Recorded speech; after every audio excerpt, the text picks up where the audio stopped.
बिस्मिल्लाहिर्रहमानिर्रहीम। Dear students, अस्सलाम वालेकुम। उम्मीद करता हूं आप सब खैरियत से होंगे। द कॉमर्शियम की पूरी कोशिश है कि अकाउंटिंग लर्निंग में आपकी मदद कर सकें। आपको कोई भी प्रॉब्लम हो, जितने भी हमारे सीरीज में हमारे वीडियोस हैं, अगर आपको प्रॉब्लम है तो आप हमें इंस्टाग्राम, फेसबुक और व्हाट्सएप के जरिए आप अपनी राय से हमें आगाह कर सकते हैं। प्रीवियस जो हमारा लेक्चर था जिसमें हमने सन्डी क्रेडिटर और सन्डी डेटर के बारे में हमने पढ़ा था। आज का जो हमारा टॉपिक है डिस्काउंट, बहुत ही इंपॉर्टेंट है। अब देखिए, बहुत ही इंपॉर्टेंट का मतलब यह है कि जैसे अगर हम डेटर की बात करें, क्रेडिटर की बात करें, पेमेंट्स की बात करें, कैश रिसीव की बात करें, तो फिर ये डिस्काउंट यहां पे इन्वॉल्व होगा। अब डिस्काउंट का क्या मतलब है? Discount means concession in price. अगर देखें, जो बायर होगा, अगर बल्क में अगर आप परचेस करते हैं या ड्यूरिंग ट्रेडिंग होगा या जब आप पेमेंट करते हैं, प्रॉम्प्ट आप पेमेंट करेंगे, तो यहां पे जो कंसेशन होगा उसको हम डिस्काउंट का नाम देते हैं। तो अब देखिए, डिस्काउंट के टू टाइप्स हैं। एक होगा कैश डिस्काउंट होगा और सेकंड ट्रेड डिस्काउंट होगा।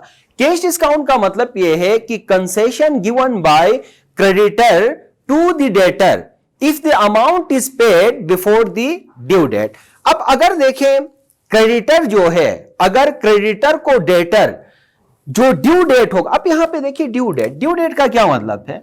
देखिए यहां पे जो क्रेडिट परचेस जो टर्म होगा, जिसको आप 2, 10 एंड N30 से आप रिप्रेजेंट करते हैं, ये एक टर्म है, ठीक है।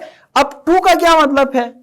2 का मतलब यहां पे जो है 2% विल बी अलाउड। अब यहां पे देखिए 2% will be allowed if the amount is paid within 10 days. अगर देखें 2% डिस्काउंट मिलेगा अगर पेमेंट जो है 10 दिन के अंदर अंदर जो है बायर पेमेंट करें। 2% discount will be allowed if the amount is paid before the due date. The amount is paid within 10 days. Within 10 days. और यहां पे देखिए जो क्रेडिट पीरियड होगा, अब यहां पे 30 रिप्रेजेंटेड क्रेडिट पीरियड, जो क्रेडिट पीरियड होगा and credit period is not more than 30 days. और जो क्रेडिट पीरियड होगा वो 30 दिन से ज्यादा का नहीं होगा। अगर आप क्रेडिट पे सेल करते हैं, आप क्रेडिट पे परचेस करते हैं, तो देखिए जो पेमेंट या कैश रिसीव की बात होगी विदिन 30 डेज की होगी। अब अगर आपका डेटर जो है जल्दी जल्दी आपको पेमेंट करे, जैसे आपने कहा कि विदिन 10 डेज अगर आप पेमेंट करेंगे तो 2% डिस्काउंट जो है आप उसको देंगे। क्लियर? तो अब यहां पे देखिए कैश डिस्काउंट जो होगा एक प्रैक्टिकल इलस्ट्रेशन के थ्रू हम एक्सप्लेन करते हैं। जैसे देखें, आप क्रेडिट पे या तो परचेस करेंगे या फिर क्रेडिट पे आप सेल करते हैं। जैसे देखें,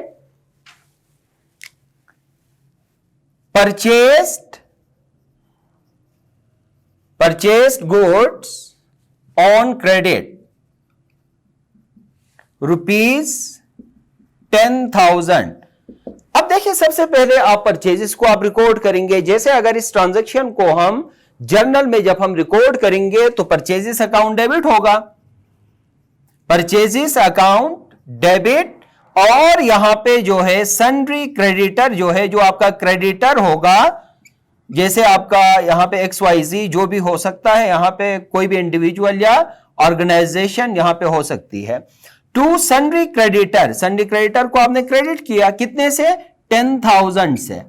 अब देखें, जो सन्ड्री क्रेडिटर है, आपने फ्यूचर में सन्ड्री क्रेडिटर को 10,000 आपने पेमेंट करना है। अब सन्ड्री क्रेडिटर ने यहां पे टर्म आपसे कहा कि अगर आप 10 डेज के अंदर अंदर अगर आप पेमेंट करेंगे तो आपको 2% डिस्काउंट मिलेगा। जैसे देखिए आपने पेमेंट किया, जैसे देखिए ये जनवरी 5 को आपने परचेस किया था, जनवरी 14, जनवरी 14 को आपने पेमेंट किया। जैसे देखिए आपने cash paid to creditor, cash paid to creditor rupees. अब यहां पे देखें 2% जो होगा, 2% आप कैलकुलेट करें। फॉर एग्जांपल आपने पेमेंट किया है 9,800 with full settlement of his account, पूरा अकाउंट जो है सेटल हुआ 9,800 पेमेंट करने से ऑफ हिज अकाउंट। अब इस ट्रांजैक्शन में देखिए 3 अकाउंट्स इन्वॉल्व है। आपने सबसे पहले 9,800 आपने कैश पेमेंट किया, और देखिए आपने कितना पेमेंट करना था, इन दोनों को आप कंपेयर करें। आपने पेमेंट किया 9,800, 9,800 पेमेंट करने से 10,000 की आपकी लायबिलिटी डिक्रीज हो गई। अकाउंट जो है यहां पे खत्म हुआ। सन्डी क्रेडिटर जिसको आपने देना था, आपने पेमेंट करना था, आपने पेमेंट किया। जो आपकी 10,000 की लायबिलिटी थी, 9,800 पेमेंट करने से 10,000 की लायबिलिटी डिक्रीज हो गई। अब देखें इसमें सबसे पहले आपने कैश पेमेंट किया है 9,800, और सन्डी क्रेडिटर जो है, जो आपकी लायबिलिटी थी वो 10,000 की लायबिलिटी थी। सन्डी क्रेडिटर यहां पे डिक्रीज हुआ 10,000 से। और यहां पे थर्ड जो अकाउंट इन्वॉल्व होगा डिस्काउंट, और आपने देखें यहां पे आपने डिस्काउंट आपने रिसीव किया है। डिस्काउंट रिसीव जो है, आपने कितना डिस्काउंट आपने रिसीव किया है, 200 का डिस्काउंट आपने रिसीव किया है। अब इस ट्रांजैक्शन में देखें 9,800 पेमेंट करने से 200 का डिस्काउंट आपने रिसीव किया। क्लियर? अगर इसको आप जर्नल में रिकॉर्ड करें तो देखें कैश आपने पेमेंट किया, एसेट आपका डिक्रीज हुआ, कैश आप क्रेडिट करेंगे, और सन्डी क्रेडिटर आपकी लायबिलिटी डिक्रीज हो गई। जब लायबिलिटी डिक्रीज होगी तो आप क्या करते हैं, डेबिट आप करेंगे, और 200 का डिस्काउंट आपने रिसीव किया है। अगर आप डिस्काउंट रिसीव करेंगे तो डिस्काउंट जो है यहां पे आपका इनकम होगा, और अगर इनकम इंक्रीज होगा तो आप क्रेडिट करते हैं। क्लियर? तो देखिए इसमें डिस्काउंट जो है यहां पे क्रेडिट होगा। तो इस ट्रांजैक्शन में देखें सन्डी क्रेडिटर 10,000 से डेबिट होगा, कैश 9,800 से आप क्रेडिट करेंगे, और डिस्काउंट रिसीव्ड जो है यहां पे 200 से क्रेडिट होगा। अब सेकंड जो हमारे पास ट्रांजैक्शन है ये डिस्काउंट रिसीव्ड से रिलेटेड था। अब हम डिस्काउंट अलाउड को हम डिस्कस करते हैं। अब देखिए कैश डिस्काउंट के 2 टाइप्स हैं। अगर हम कैश डिस्काउंट की बात करें तो कैश डिस्काउंट या तो आप अलाउ करेंगे या फिर आप रिसीव करते हैं। अब देखिए 2 टाइप्स हैं, डिस्काउंट अलाउड या फिर डिस्काउंट रिसीव्ड। देखिए डिस्काउंट अलाउड का नेचर जो है एक्सपेंस है। अगर एक्सपेंस इंक्रीज होगा तो आप डेबिट करेंगे, और डिस्काउंट रिसीव्ड का नेचर जो है यहां पे रेवेन्यू है। अगर रेवेन्यू इंक्रीज हो तो आप क्या करते हैं, क्रेडिट करते हैं। तो इसीलिए हमेशा याद रखें डिस्काउंट अलाउड हमेशा डेबिट होगा, और डिस्काउंट रिसीव्ड जो है हमेशा क्रेडिट होगा। डिस्काउंट अलाउड का नेचर एक्सपेंस और डिस्काउंट रिसीव्ड का नेचर रेवेन्यू है। अब देखें डिस्काउंट रिसीव्ड प्रैक्टिकली हमने यहां पे ट्रांजैक्शन हमने सॉल्व किया। अब हम डिस्काउंट अलाउड की बात करेंगे। देखें एक ट्रांजैक्शन है, जैसे sold goods to mister Asif ₹5,000। 5,000 के गुड्स जो है आपने मिस्टर आसिफ को आपने सेल किया है, क्रेडिट पे आपने सेल किया है। अगर आप क्रेडिट पे सेल करेंगे तो यहां पे अकाउंट क्रिएट होगा, सन्ड्री डेटर का अकाउंट क्रिएट होगा, और अगर आप गुड्स को सेल आउट करते हैं तो यहां पे सेल इन्वॉल्व होगा। तो एक ट्रांजैक्शन इन्वॉल्व है सेल अकाउंट, सेल्स अकाउंट, और सेकंड अकाउंट जो है mister Asif. Mister Asif is a sundry debtor, और इसका नेचर एसेट है, और सेल का नेचर रेवेन्यू है। सेल आपको पता है ना, जब भी आप सेल प्रोसीड करेंगे आपका रेवेन्यू इंक्रीज होगा। अगर रेवेन्यू इंक्रीज होगा तो आप क्या करते हैं, आप क्रेडिट करते हैं। तो सेल क्रेडिट होगा, mister Asif sundry debtor, nature asset. Asset अगर इंक्रीज होगा तो आप डेबिट करते हैं। क्लियर? तो आप इसमें देखें मिस्टर आसिफ डेबिट होगा, सेल्स अकाउंट आप क्रेडिट करेंगे। तो अब अगर आप कैश रिसीव करेंगे, mister Asif debit to sales account आप क्रेडिट करें, कितने से? 5,000 से आसिफ को डेबिट किया और 5,000 से सेल को आपने क्रेडिट किया। अब देखें, ये एक ट्रांजैक्शन था। सेकंड, कैश रिसीव्ड, कैश आपने रिसीव किया है फ्रॉम मिस्टर आसिफ रुपीस, कितना रिसीव करना था?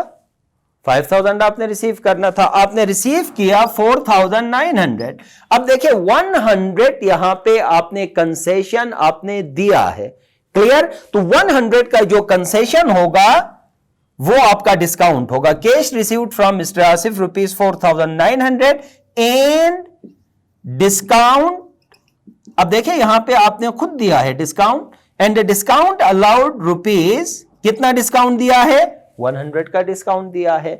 तो आप इस ट्रांजैक्शन में देखिए 3 अकाउंट्स इन्वॉल्व है। आपने मिस्टर आसिफ से 5,000 आपने रिसीव करना था, आपने कितना रिसीव किया? 4,900 रिसीव किया। 4,900 रिसीव करने से 5,000 का आपका सन्ड्री डेटर जो है, जो आपका एसेट था, जो आपका अकाउंट रिसीवेबल था, डिक्रीज हुआ। डिक्रीज कितने से हुआ? 5,000 से हुआ। आपने कितना रिसीव किया है? 4,900। तो यहां पे 100 आपने डिस्काउंट अलाउड किया है। अगर एंट्री पास करें जर्नल में, जब आप रिकॉर्ड करेंगे तो देखें कैश अकाउंट डेबिट होगा, कितने से डेबिट होगा? 4,900 और डिस्काउंट अलाउड का नेचर एक्सपेंस, अगर एक्सपेंस इंक्रीज होगा तो आप डेबिट करते हैं, क्लियर?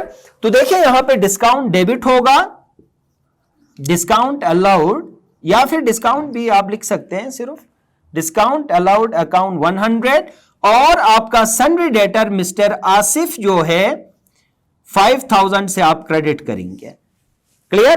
तो देखिए अगर हम कैश डिस्काउंट की बात करें तो simply cash discount is a concession given by creditor to debtor if the amount is paid before the due date. अब कैश डिस्काउंट में, कैश डिस्काउंट के 2 टाइप्स होंगे, एक डिस्काउंट अलाउड होगा या डिस्काउंट रिसीव्ड होगा। देखें, या तो आप खुद डिस्काउंट लेते हैं या फिर आप डिस्काउंट देंगे। यहां पे डिस्काउंट अलाउड का नेचर जो है एक्सपेंस है और डिस्काउंट रिसीव्ड का नेचर जो है आपका इनकम या रेवेन्यू है, और रेवेन्यू या इनकम हमेशा जब इंक्रीज होगा तो आप क्रेडिट करते हैं, क्लियर?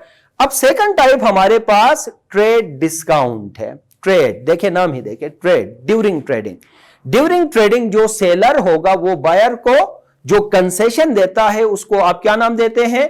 ट्रेड डिस्काउंट का नाम देते हैं। जैसे देखें, discount given by the seller to the buyer at the time of purchase during trading. At the time of purchase of goods, it is given as a deduction in the list price or retail price. अब देखिए during trading जो आपका discount होगा वो simply आप उसको आप trade discount का आप नाम देते हैं। अब यहां पे इंपॉर्टेंट पॉइंट, कैश डिस्काउंट को आप रिकॉर्ड करते हैं, कैश डिस्काउंट में या तो अलाउड होगा या रिसीव्ड होगा। अब ट्रेड डिस्काउंट जो है बुक ऑफ अकाउंट्स में सेलर और बायर दोनों अपने बुक्स में रिकॉर्ड नहीं करेंगे, नो रिकॉर्ड, कोई रिकॉर्ड इसका आप मेंटेन आप नहीं करते ट्रेड डिस्काउंट का। अब देखिए फिर आप देते क्यों है? ट्रेड डिस्काउंट आप सेल को इंक्रीज करने के लिए देते हैं, बायर को आप अट्रैक्ट करते हैं कि वो बल्क में जो है आपसे गुड्स जो है वो परचेज करें, क्लियर? तो सिंपली ये दिमाग में आप रखें कि ट्रेड डिस्काउंट जो है बुक ऑफ अकाउंट्स में आप रिकॉर्ड नहीं करते हैं, क्लियर यहां तक? तो देखिए एक छोटा सा टॉपिक जो डिस्काउंट से रिलेटेड था, कैश डिस्काउंट, ट्रेड डिस्काउंट। अब यहां पे इंपॉर्टेंट पॉइंट जो है, अगर हम कैश डिस्काउंट की बात करें तो या तो कैश डिस्काउंट जो है या अलाउड होगा या रिसीव्ड होगा। अलाउड हमेशा डेबिट होगा और डिस्काउंट रिसीव्ड जो है हमेशा क्रेडिट होगा। और ट्रेड डिस्काउंट जो होगा वो बुक ऑफ अकाउंट्स जो बायर एंड सेलर होगा दोनों के बुक में ये रिकॉर्ड नहीं होगा, क्लियर?